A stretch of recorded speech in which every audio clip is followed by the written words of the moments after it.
Assalamualaikum warahmatullahi wabarakatuh. Sebelumnya terima kasih untuk teman-teman semua dan para dosen pembimbing yang telah menghadiri presentasi pada hari ini.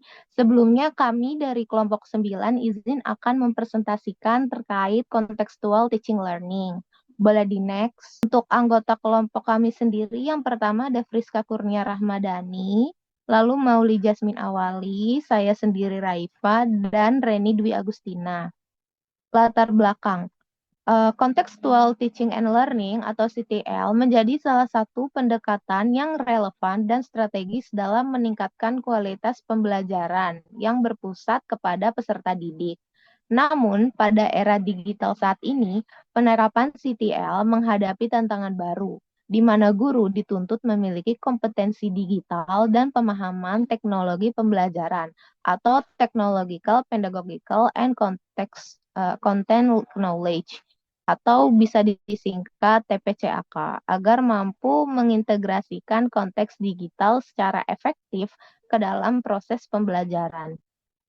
Tujuan diharapkan setelah menganalisis materi ini dapat yang pertama mendeskripsikan prinsip dasar CTL dalam konteks pembelajaran modern. Lalu yang kedua, menganalisis pengaruh digitalisasi dan kompetensi abad 21 terhadap penerapan CTL. Yang ketiga, mengidentifikasi tingkat kesiapan guru dalam mengimplementasikan CTL berbasis TPACK. Lalu yang keempat, mengungkapkan kesenjangan implementasi CTL serta memberikan rekomendasi solusi peningkatan kompetensi guru. Selanjutnya akan dijelaskan oleh rekan saya. Baik, selanjutnya adalah prinsip dasar dari CTL itu sendiri. Ini paradigma ini adalah CTL adalah perubahan paradigma pedagogis yang menentang model transmisi pengetahuan. Cara belajar yang kan pelajaran itu nyambung dengan kita alami sehari-hari. Nah, boleh dilanjut. Jadi CTL ini punya 7 pilar. Yang pertama itu ada konstruktivisme. Jadi ini tuh ibaratnya tuh kayak lagi ngerakit Lego. Jadi guru tuh nggak cuma memberi kita mainan yang udah jadi, tapi guru tuh memberi kita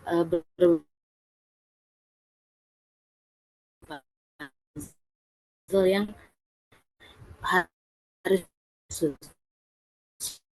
nah, jadi harus mencari kita merakit, mencoba terus sampai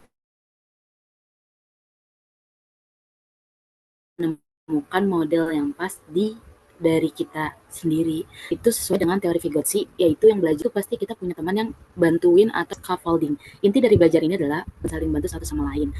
Nah, tahap awal seperti kita mengobservasi sampai mencari bukti di lapangan melalui penyelidikan. Contohnya, kenapa harga bensin naik? Kenapa kita tuh nggak cuma nyari di berita, tapi juga cari data historisnya. Terus yang ketiga adalah questioning. Itu kita harus bertanya di kelas, bukan diam saja. Itu tanda otak kalian sedang aktif. Pertanyaan harus memicu kalian mencari jawaban yang lebih dalam. Yang keempat adalah learning community atau masyarakat belajar. Ibaratnya itu adalah kita bekerja di dalam tim, bukan hanya bagi-bagi tugas, tapi itu juga kita saling mengkritik satu sama lain. Yang kelima adalah modeling atau permodelan. Jadi guru menunjukkan cara kerjanya.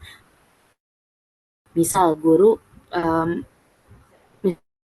misal kita belajar tentang membuat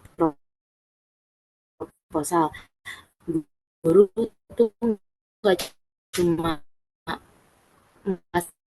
teori, tapi nunjukin contoh proposal, cara menyusun proposal bagaimana. Karena adalah refleksi. Desain kita tuh harus merefleksi diri atau merenung apa yang sudah dipelajari, apa yang paling susah dan apa yang paling dikuasai. Tujuannya itu gunakan di kemudian hari. Dan yang terakhir adalah authentic assessment atau penilaian. Selanjutnya adalah digitalisasi dan masalah di abad 21. Yang pertama itu adalah pergeseran makna konteks, yang pertama ada transformasi. Konteks ini tidak lagi terbatas pada aspek fisik atau geografis. Yang kedua adalah realisasi baru, ekonomi digital, big data, AI, media sosial adalah realitas utama bagi peserta didik. Yang ketiga adalah tuntutan CTL modern, mengaitkan kurikulum dengan fenomena digital, misalnya menghubungkan kimia dengan analisis data polisi real time. Dan yang terakhir adalah risiko kegagalan. CTL menjadi ketinggalan zaman dan tidak relevan. Kegagalan yang harus diwaspadai adalah yang pertama, jika guru lemah di teknologi, permodelan atau modeling akan gagal. Hanya verbal, tidak ada realisasi software industrinya. Terus penilaian autentik bisa jadi kembali ke tes hafalan karena guru kesulitan menilai output by digital. Inquiry juga bisa menjadi dangkal karena kesulitan mengakses dan menganalisis data otentik.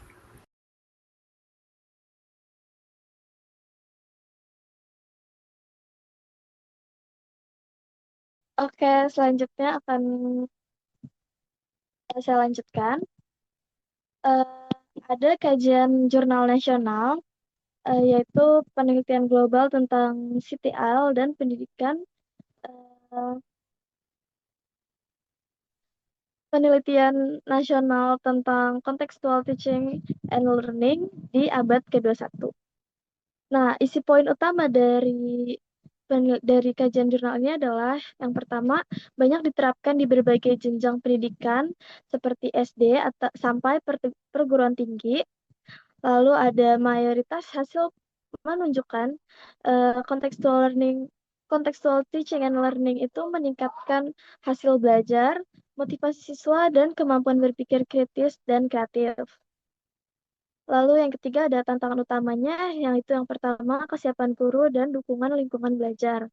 Lalu ada contoh hasil penelitiannya tuh bisa dilihat di bawah ini. Dari kelompok kami sendiri mengambil 4 jurnal penelitian untuk dimasukkan ke dalam PPT ini dari Saudara Samsudin, yaitu tahun 2023. Setiap meningkatkan kreativitas dan hasil belajar siswa SMP. Lalu juga ada Saudari Sabri tahun 2023, buku ajar PPKN berbasis contextual teaching and learning, tingkatkan kemampuan berpikir reflektif. Lalu ada Saudari Susilawati tahun 2025 dalam judul integrasi contextual teaching and learning.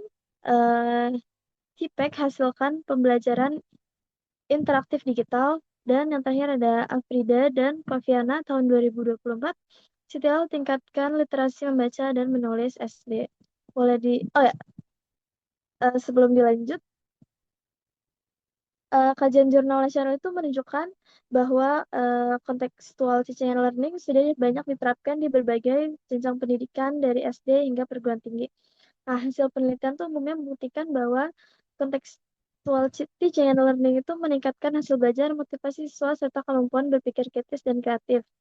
Namun, masih ada beberapa tantangan utama dalam penerapannya. Boleh dilanjut, operator? Yang berikutnya ada kajian jurnal internasional, di mana kelompok kami mengambil 4, yaitu dari Saudara Hang dan teman-teman tahun 2025 tentang pengetahuan kontekstual guru memperkuat efektivitas TPEC. Terus ada Saudari Johanneson dan teman-teman tahun 2024. PDC mencakup kemampuan teknis, etis, dan kolaboratif. Lalu ada Chen dan Wang tahun 2024 tentang Gamified CTL, tingkatkan motivasi dan partisipasi belajar. Dan yang terakhir ada Ramirez tahun 2025 tentang digital storytelling dalam CTL, tingkatkan empati dan refleksi diri. Nah, kajian jurnal internasional itu menekankan bahwa contextual teaching and learning berkaitan erat dengan kompetensi guru seperti TPEC dan Professional Digital Competence atau PDC. Fokus utama penelitian global adalah penyesuaian pembelajaran dengan konteks sosial serta pemanfaatan teknologi digital. Berbagai studi menunjukkan bahwa contextual teaching learning itu berbasis digital mampu meningkatkan motivasi, partisipasi, empati, dan refleksi diri siswa. Boleh dilanjut?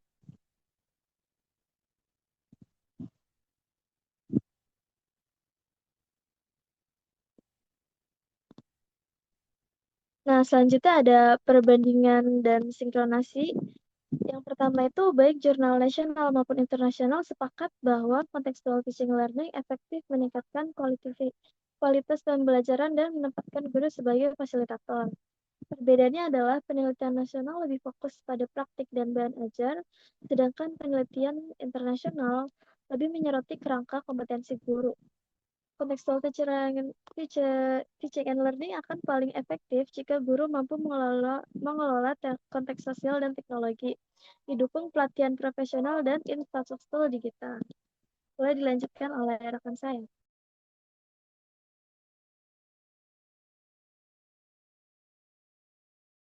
Oke, baik. Selanjutnya itu ada integrasi konteks dalam 3 fase utama dari CTL. Yang pertama itu perencanaan pembelajaran. Nah, dalam perencanaan pembelajaran ini ada identifikasi konteks. Dalam identifikasi konteks terdapat guru mengumpulkan pemahaman tentang latar belakang sosial, budaya, ekonomi, geografi, bahasa maupun dialek serta pengalaman hidup siswa.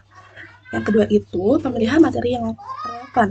Dalam materi dipilih atau dimodifikasi agar secara eksplisit berhubungan dengan konteks siswa, misalnya penggunaan contoh lokal atau kasus nyata dalam komunitas. Yang ketiga itu terdapat desain tugas dan penilaian autentik.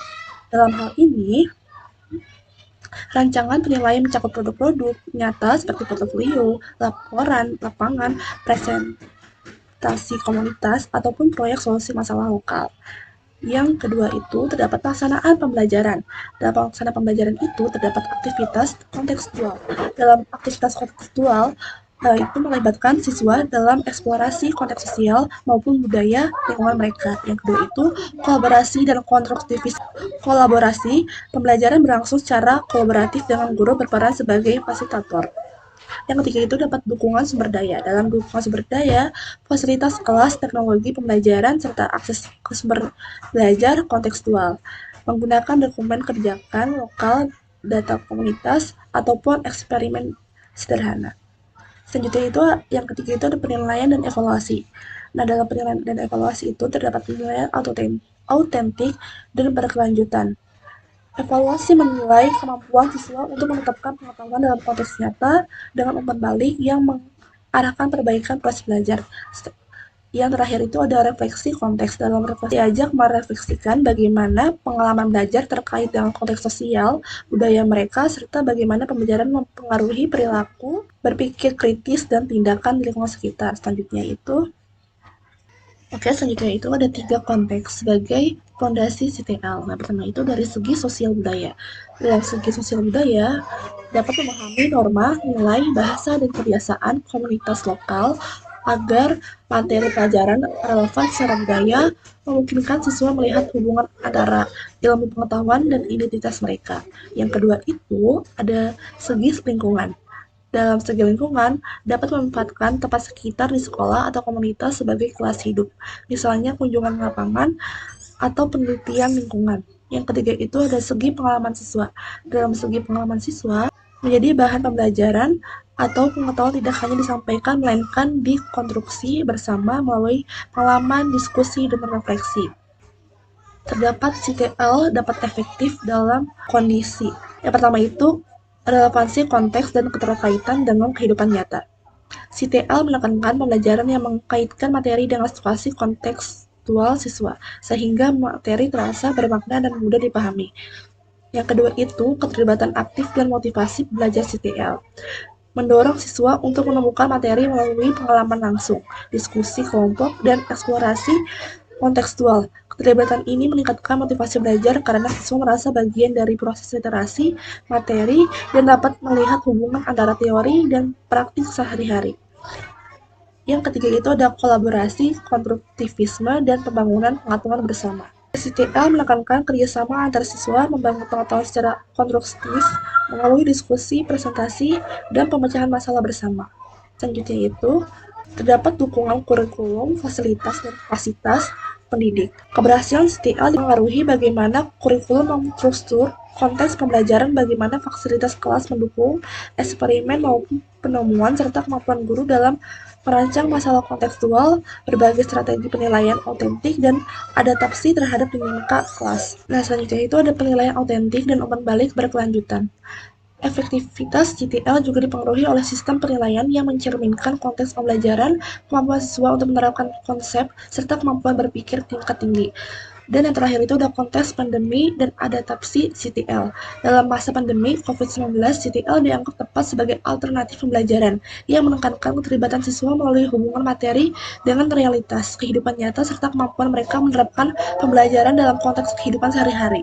Meskipun pelajaran jarak jauh atau campuran sedang berlangsung, ini menunjukkan fleksibilitas CTL ketika dihadapkan pada kendala logistik maupun perubahan model pembelajaran. Selanjutnya itu terdapat dasar pertimbangan memilih CTL.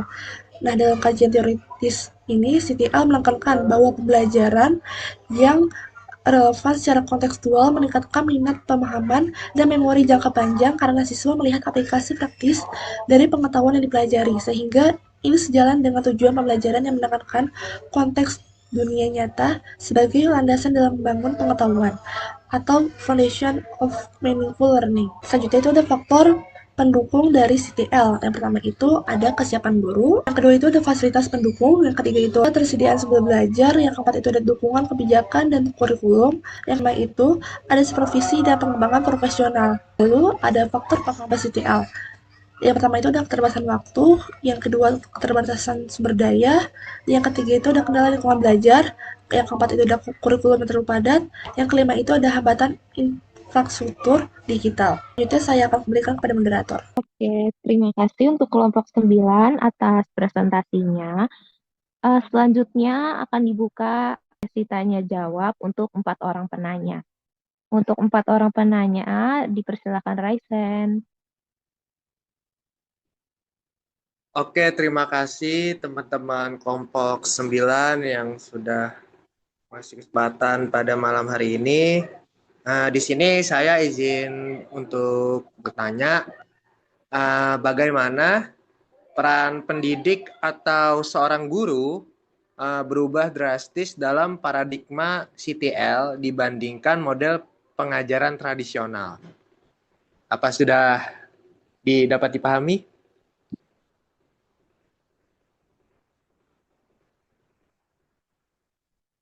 Baik, sudah. Terima kasih.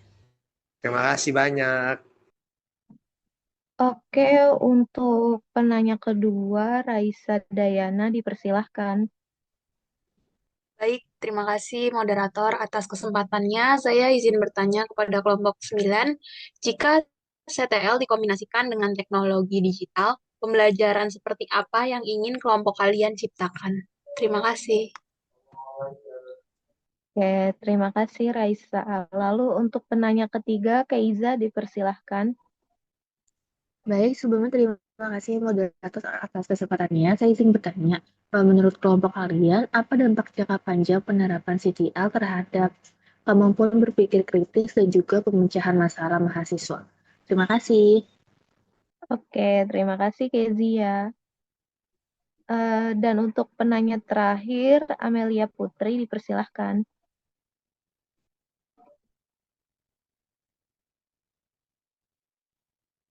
Baik, terima kasih atas kesempatannya. Izin bertanya, dalam konteks pandemi pada saat COVID-19 di sekolah dasar di Indonesia dengan sumber daya yang terbatas, bagaimana sih CTL tetap efektif meskipun relevansinya konteks nyatanya terhambat oleh pembatasan akses fisik ke lingkungan yang sekitar? Terima kasih. Oke, terima kasih Amelia. Untuk kelompok 9 diberi waktu untuk berdiskusi kurang lebih selama 10 menit.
Moderator, saya izin menjawab pertanyaan Amelia.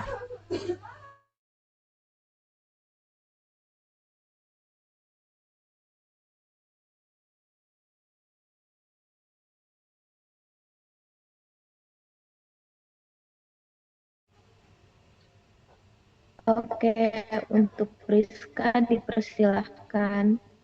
Baik, terima kasih moderator atas kesempatannya. Terima kasih Amelia atas pertanyaannya. Saya izin menjawab pertanyaannya, yaitu dalam konteks pandemi COVID-19 di sekolah dasar di Indonesia dengan sumber daya terbatas, bagaimana SET CTL tetap efektif meskipun relevansi konteks nyata terhambat oleh pembatas akses fisik ke lingkungan sekitar. Nah, dalam hal itu, memang ada tantangan besar bagi penerapan CTL atau Contextual Teaching and Learning karena akses fisik ke lingkungan nyata seperti kunjungan ke lapangan, interaksi langsung dengan masyarakat itu terhambat. Namun, CTL itu tetap bisa efektif dengan mengalihkan fokus dari fisik ke relevansi kontekstual yang dekat dan virtual. Nah, CTL itu memiliki strategi supaya tetap efektif seperti pertama itu ada memanfaatkan dunia nyata yang paling dekat. Contohnya itu seperti lingkungan di rumah dan keluarga. Karena di siswa tidak bisa pergi jauh, guru harus menjadikan rumah dan aktivitas sehari-hari siswa sebagai konteks utama pembelajaran. Dalam hal itu terdapat contohnya. Yang pertama itu ada pelajaran matematika dalam menghitung jumlah piring, sendok, atau makanan di rumah seperti pengurangan, penjumlahan, dan pecahan. Lalu yang kedua itu membangun masyarakat belajar secara virtual atau jarak jauh. Nah, dalam konsep itu masyarakat belajar dalam salah satu komponen CTL tetap bisa dijalankan meskipun tidak tatap muka dengan melibatkan orang tua atau wali yang menjadi asisten guru di rumah. Nah, guru itu juga memberikan panduan sederhana kepada orang tua tentang bagaimana mengkaitkan materi pembelajaran dengan kegiatan anak di rumah. Ini adalah kunci di lingkungan dengan sumber daya yang terbatas, tidak perlu teknologi yang canggih.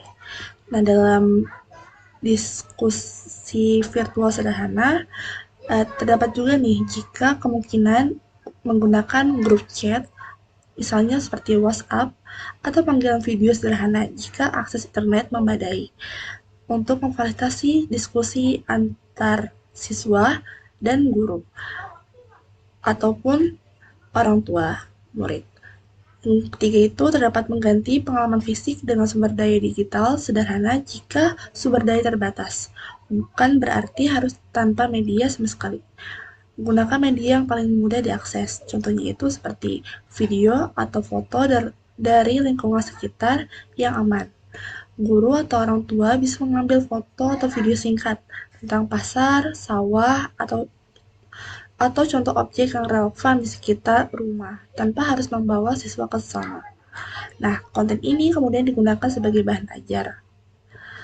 Lalu yang kedua itu ada media offline atau cetak. Jika internet sangat terbatas, guru dapat membuat media offline atau cetak. Yang ketiga itu ada lembar kerja yang kontekstual, yang berisi kasus atau cerita yang sangat relevan dengan situasi pandemi, misalnya tentang seorang anak yang harus memakai masker dan menghitung sisa masker yang dimilikinya. Lalu selanjutnya itu yang keempat, mengedepankan inquiry atau menemukan dan konstruktivisme. Intinya itu dari CTL, siswa bisa membangun pengetahuannya sendiri atau konstruktivisme melalui proses pendidikan inquiry, bukan hanya menghafal. Dalam hal ini, aktivitas penemuan berbasis rumah, siswa diberikan pertanyaan-pertanyaan terbuka yang jawabannya harus dicari atau ditemukan oleh siswa di rumah. Apakah jawaban saya cukup, Amelia?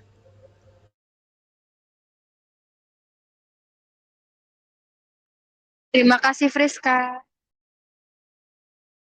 Baik, terima kasih Amelia. Boleh teman-teman yang ingin menjawab dipersilakan ya.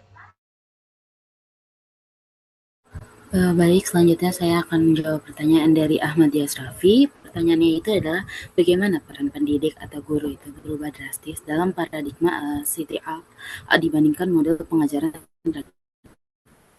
tradisional. Nah, jadi tuh CTL ini tuh filosofi belajar yang mengajarkan bahwa ilmu itu harus dibangun secara aktif oleh siswa, bukan hanya diterima oleh dengan pasif. Jadi guru berfungsi sebagai arsitek untuk merancang, jadi seperti fasilitator, bukan cuma pemberi materi. Dan prinsip ini tuh diwujudin dengan 7 pilar yang tadi udah dijelasin, seperti inquiry, terus masyarakat belajar, permodelan, otentik, konteks belajar, terus itu meluas pada dari lingkungan fisik ke dunia digital. Jadi itu CTL ini tuh sangat efektif dalam melatih keterampilan masa depan atau 4C. Mungkin gitu aja. Apakah cukup ya Ahmad Yasrafi? Cukup, terima kasih Jasmine.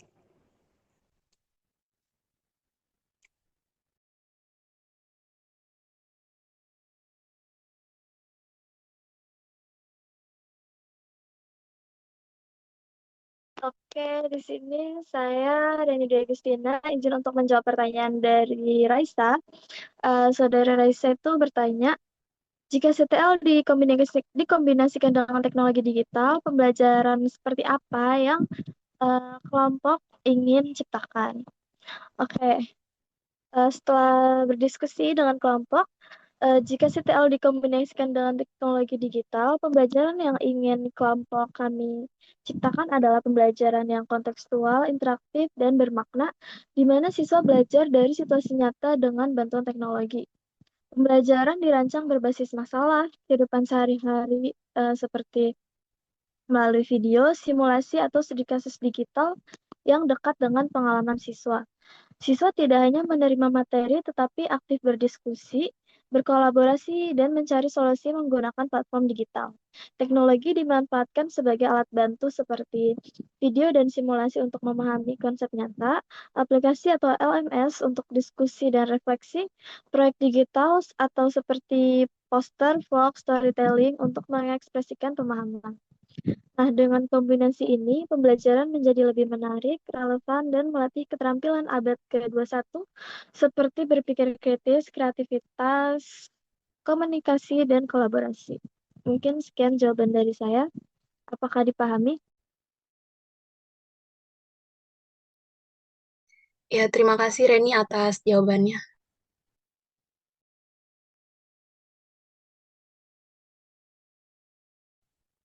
Oke, selanjutnya saya akan menjawab pertanyaan dari Kezia, apa dampak jangka panjang penerapan CTL terhadap kemampuan berpikir kritis dan pemecahan masalah siswa. Menurut kelompok kami sendiri, penerapan kontekstual teaching dan learning atau CTL itu memiliki dampak jangka panjang yang terhadap kemampuan berpikir kritis dan pemecahan masalah siswa, dikarenakan pertama di pembelajaran dengan metode CTL itu membiasakan mahasiswa lingkungan sekitar sehingga mereka tuh tidak hanya memahami konsepnya secara abstrak, tetapi juga mampu menganalisis situasinya secara nyata. Nah, kalau dalam jangka panjang, kebiasaan ini tuh bisa melatih mahasiswa untuk berpikir kritis karena mereka kan terbiasa untuk mengidentifikasi suatu masalah dan menelaah informasi. Lalu yang kedua, melalui aktivitas inquiry, diskusi, dan reflektif dalam pembelajaran metode CTL, mahasiswa juga mampu dilatih mengevaluasi berbagai alternatif solusi. Jadi mereka itu dapat mencari solusi terhadap suatu permasalahan yang mereka hadapi. Proses ini tuh memperkuat kemampuan pemecahan masalah dikarenakan mahasiswa terbiasa menghadapi persoalan terbuka yang merupakan salah satu metode pembelajaran di CTL. Lalu yang ketiga, dampak jangka panjang CTL terlihat pada kemandirian belajar dan transfer pengetahuan, di mana mahasiswa yang terbiasa belajar secara kontekstual akan cenderung lebih adaptif ketika menghadapi tantangan baru di dunia kerja maupun masyarakat. Seperti itu. Apakah sudah jelas? Sudah.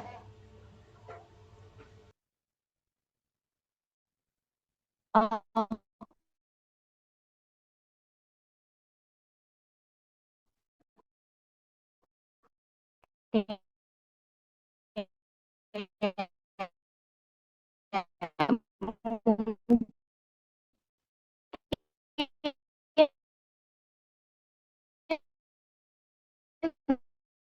Untuk sesi tanya jawab, sekian dari kelompok 9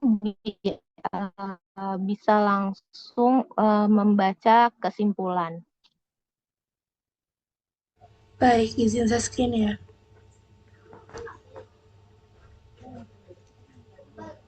Sebentar.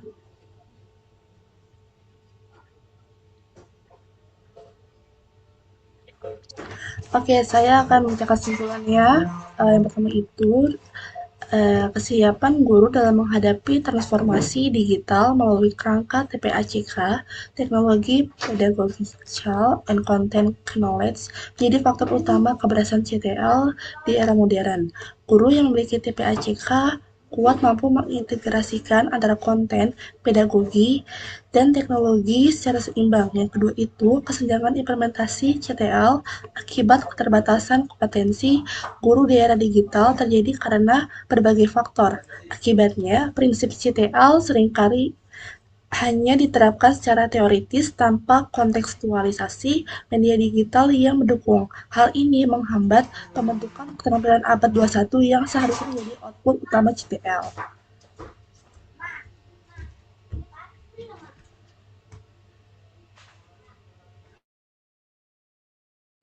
Untuk selanjutnya saya serahkan kepada moderator.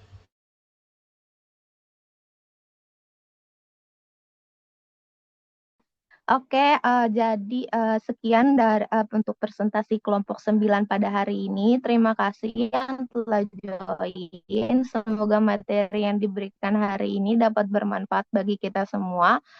Kita tutup presentasi hari ini dengan membaca alhamdulillah. Boleh live.